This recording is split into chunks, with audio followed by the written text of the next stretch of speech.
Kakuli academy আপডেটে নতুন একটি উপস্থাপনা নেট সেটের প্রস্তুতি জমিদার দর্পণ নাটকটা মীর মোশাররফ হোসেনের, সেই নাটকটা নিয়ে আমরা আজকে আলোচনা করছি।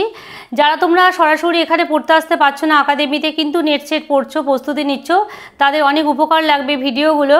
অনেক দিন ধরেই ভাবছিলাম যে কিছু ভিডিও যদি তোমাদের জন্য শেয়ার করি তাহলে হয়তো তোমাদের উপকারে লাগবে। আজকে যে তোমাদের প্রশ্ন উত্তরগুলো আলোচনা করছি আশা করি খুবই উপকার হবে তোমাদের। তো তোমরা একটু দেখো। আর মীর মোশাররফ হোসেনের যে নাটকটা জমিদার দর্পণ নাটকটা, এই নাটকটা পাবনা অঞ্চলে যে বিখ্যাত কৃষক বিদ্রোহ হয়েছিল সেই কৃষক বিদ্রোহের পটভূমিকাতে লেখা।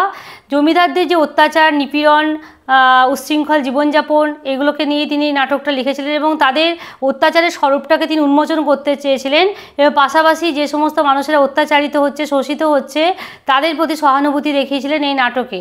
তো তোমরা এই নাটকটা সম্পর্কে প্রশ্ন উত্তর দেখো, তোমাদেরকে কিছু শেয়ার করছি। দেখো তোমরা বোর্ডে জমিদার দর্পণ নাটক মীর মোশাররফ হোসেনের লেখা।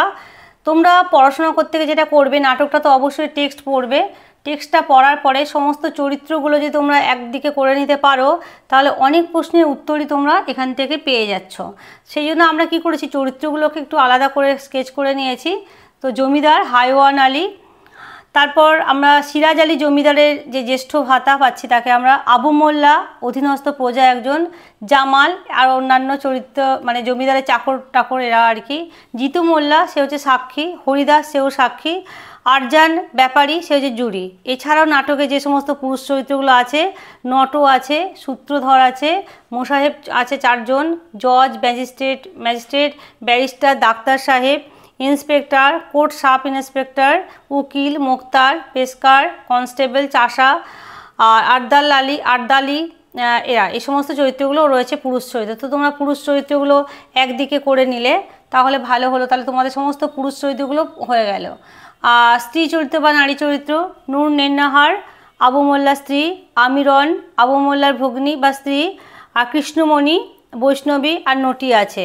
জমিদার দর্পণের মানে নাটকের মোট অঙ্ক সংখ্যা হচ্ছে 3টে। এবার প্রশ্ন উত্তরগুলো তোমরা দেখো। জমিদার দর্পণ নাটকটি মুদ্রিত হয়েছে, সালটা 4টে অপশান দেবে জানো তোমরা, যেটা সঠিক সেটা তোমাদেরকে বাঁচতে হবে। 1279 বঙ্গাব্দ। জমিদার দর্পণ নাটকের ভালো মন্দ বিচার করে বঙ্কিমচন্দ্র চট্টোপাধ্যায় যে মন্তব্য করেছেন সালটা হচ্ছে 1280। তৃতীয় প্রশ্নটা একই রকম লাগতে পারে কিন্তু একটু আলাদা, কোন পত্রিকায় আর কি তিনি মন্তব্যটা করেছেন, সেটা হচ্ছে বঙ্গদর্শন পত্রিকাতে। তারপরে 4 নম্বর প্রশ্ন উত্তরটা দেখো, যে জমিদার দর্পণ নাটকের শতবর্ষ পূর্তি উপলক্ষে যে অভিনয় হয় 1973 খ্রিস্টাব্দে। দেখো হলুদ চিহ্ন দিয়ে আমাদের একটা মার্ক করা আছে। আর জমিদার দর্পণ নাটকের দেশ সংস্করণের প্রথম প্রকাশ হয়েছিল কবে না, নভেম্বর 2015-তে। জমিদার দর্পণ নাটকে জমিদারকে না হাইওয়ান আলী, আর নূর নেন্নাহারের মৃত্যুর জন্য কে দায়ী ছিল, সেটা হচ্ছে হাইওয়ান আলী। জমিদার দর্পণ নাটকে নূর নেন্নাহারের মৃত্যুতে হাইওয়ান আলী সপক্ষে কে সাক্ষী দিয়েছিল, মানে এখানে দুটো সঠিক হবে, জিতু মোল্লা আর হরিদাস দুজনাই দিয়েছিল, সেই জন্য উভয়ই সঠিক, এটা আমরা ঠিক মেরেছি, আমরা এটা বেছে নিয়েছি।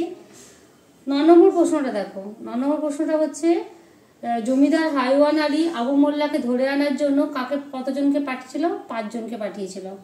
1 2 4 আছে, 5 আছে, তো 5 জন, মানে সঠিক উত্তর তোমাদেরকে বেছে নিতে হবে। জমিদার দর্পণ নাটকে মোসাহেবের কণ্ঠে কটা গান মোট গীত হয়েছে, মানে কটা গান আছে, 2টো গান।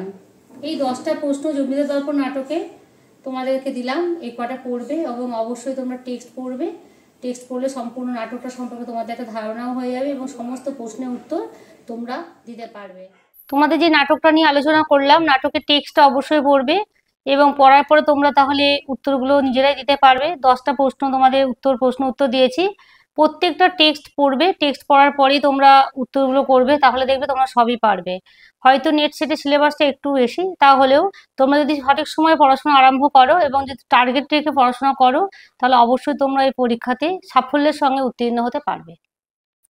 আমাদের ইউটিউব ভিডিও যে চ্যানেল কাকুলি আকাদেমি আপডেট যে চ্যানেলটি আছে, সম্পূর্ণ পড়াশোনা সংক্রান্ত, শিক্ষা সংক্রান্ত এই চ্যানেলটি। যারা পড়াশোনার সঙ্গে জড়িত আছো তাদের খুবই উপকারে আসবে এই ভিডিওগুলো। যারা তোমাদের পরিচিত আছে বা বন্ধু বান্ধব বা ভাই বোনরা আছে তাদেরকে তোমরা এই চ্যানেলটার কথা বলতে পারো, বা ভালো লাগলে তোমরা শেয়ার করবে, অবশ্যই লাইক কমেন্ট করবে এবং তোমাদের যা প্রয়োজন হবে সেটা তোমরা কমেন্টে জানাতে পারো, তাহলে আমরা সেগুলো পরবর্তী ভিডিও করার চেষ্টা করব।